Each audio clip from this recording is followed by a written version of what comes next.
जास्त वर्ग. आपल्याला जास्त वर्ग पाहिजे. मॅडम मला ग्रंथालय पाहिजे. मॅडम मला कम्प्युटर पाहिजे.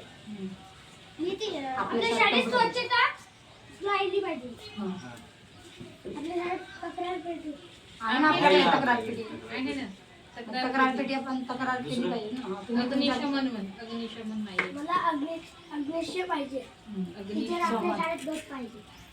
गट बचत गट मुलांचे बचत गट. आपल्या शाळेत पुस्तकं पाहिजे. वाचनालयाची आपल्या शाळेत लायब्ररी पाहिजे. लायब्ररी वाचनालय आणि लायब्ररी कोणी एकच होते. आमच्या शाळेत 10वी पर्यंत तरी वर्ग पाहिजे. प्राथमिक शाळा 1 ते 8 ची आहे. कळलं? 1 ते 8वा वर्ग होऊ शकतो. आता 9वा 10वा म्हटला तर तो माध्यमिक कडे जातो आहे की नाही. पण प्रयत्न करू आपण.